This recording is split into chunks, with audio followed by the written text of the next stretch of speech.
سچیرو کو فوجی خدمات کے لیے تیار کیا گیا، لیکن اس نے میڈیکل ٹیسٹ پاس نہیں کیا کیونکہ پتہ چلا کہ وہ کلر بلائنڈ تھا، اس لیے اسے فوج سے معافی مل گئی اور آرٹ شوکائی میں کام کرتے رہنے کے قابل ہو گیا۔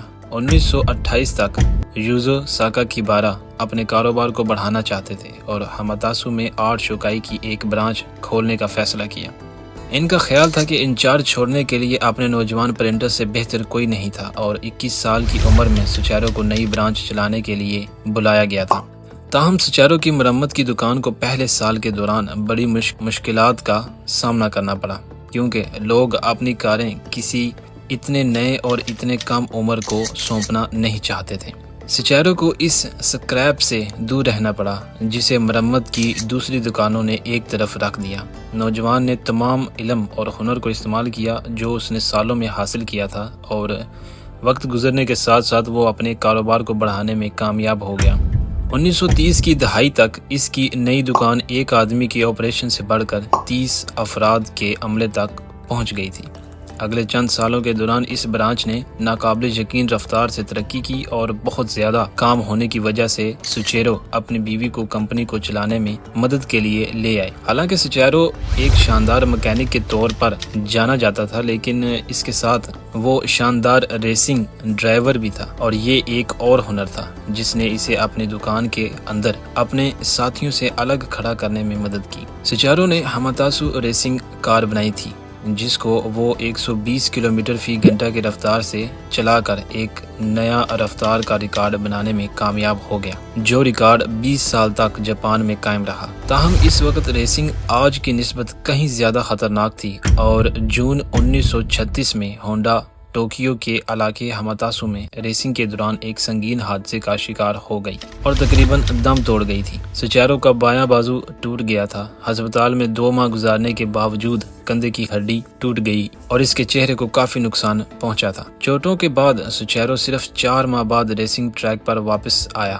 تاہم اس کی فیملی ریسنگ میں واپسی سے ناخوش تھی اور اپنی بیوی اور والد کے ساتھ کئی بحث کے بعد سچیرو نے دوبارہ کبھی ریس نہیں کی۔ 1936 تک ہونڈا تھک گئی اور اس کی مرمت کا کام وہ مزید کرنا چاہتا تھا اور کار کے پرزوں کی تیاری کی طرف جانے کا منصوبہ بنا رہا تھا جس کی اس نے آرٹ شوکائی کو تبدیل کرنے کی تجویز پیش کی تھی۔ شوکائی ہاماتاسو اس مقصد کے لیے ایک الگ کمپنی برانچ کر رہے تھے۔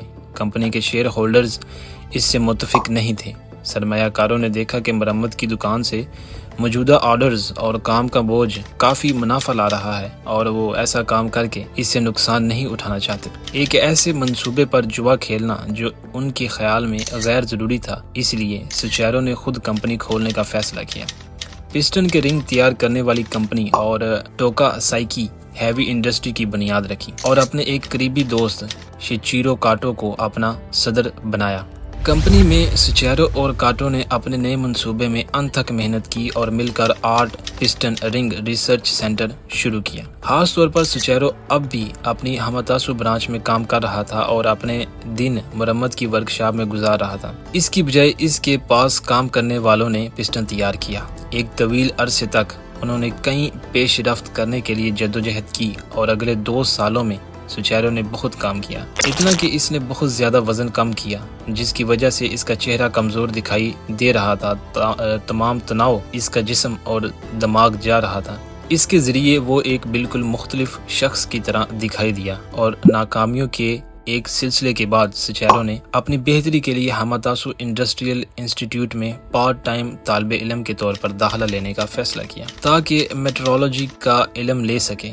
یہ 1939 تک کچھ نہیں تھا جب سچیرو نے آخرکار ایک کامیاب کام کرنے والا پسٹن تیار کر لیا جس کے ڈیزائن پر اعتماد تھا۔ اس نے آرٹ شوکائی میں اپنی ملازمت چھوڑ دی اور برانچ اپنے کچھ تربیت یافتہ افراد کے حوالے کر دی اور اپنی نئی کمپنی ہونڈا میں پورا وقت کام کرنے کے لیے آگے بڑھ کر پسٹن DV تیار کرنا شروع کر دیا۔ دن اور رات کام کیا لیکن اس کی تحقیقات ابھی تک موجود تھیں، ناقص اور اس معیار کے قریب کہیں بھی نہیں تھیں جس کی انہیں ضرورت تھی۔ ٹویوٹا نے سچیرو سے رابطہ کیا کہ آپ ہماری کمپنی کے لیے پسٹن بنائیں۔ اور 50 میں سے صرف 3 نے ٹویوٹا کے معیار کو پاس کیا۔ یہ سوچیرو کے لیے ایک بڑا دھچکا تھا، لیکن اس نے ہمت نہیں ہاری۔ اس نے اگلے چند سال جاپان میں اسٹیل بنانے والی کمپنیوں اور یونیورسٹیوں کا دورہ کرتے ہوئے گزارے تاکہ اپنے علم اور تجربے پر اعتماد حاصل کر سکے اور پسٹن کے رنگز کی تیاری کے بارے میں اپنے علم کو بہتر بنایا جا سکے۔ نتیجہ ناقابل یقین تھا۔ نہ صرف اس کے نئے پسٹن نے کوالٹی کنٹرول پاس کیا، بلکہ پورے ملک سے آرڈرز بھی آنا شروع ہو گئے۔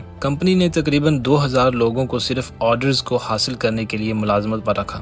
دن اچھے ہونے لگے جب تک کہ جاپان 1941 میں بحر الکاہل کی جنگ میں شامل نہیں ہوا اور سوچیرو کی کمپنی کی کمان براہ راست اسلحے کی وزارت کے کنٹرول میں چلی گئی۔ اگلے سال ٹویوٹا نے کمپنی کی 45% ایکویٹی پر قبضہ کر لیا اور سوچیرو کو صدر سے سینئر مینیجنگ ڈائریکٹر بنا دیا گیا۔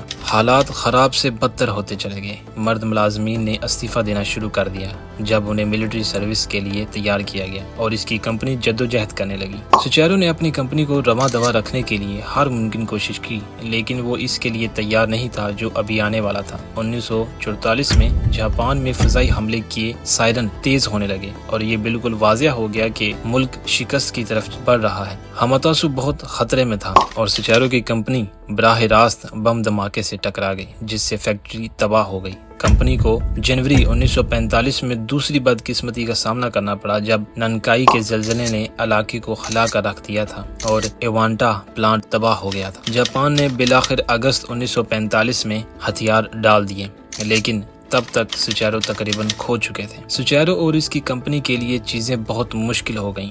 سوچیرو نے جنگ کے بعد سب کچھ بیچنے کا فیصلہ کیا۔ 4,50,000 ین کی رقم میں اس نے کمپنی کو ٹویوٹا کو بیچ دیا اور عوامی طور پر سب کو بتایا کہ وہ کچھ وقت لینے جا رہا ہے، یہ جاننے کے لیے کہ مستقبل میں کیا ہوگا، کیونکہ جاپان کو کھنڈرات میں چھوڑ دیا گیا تھا۔ اور اس کا آخری پارٹ کل آپ تک پہنچ جائے گا، اور پلیز ہمارے چینل کو سبسکرائب کر لیں۔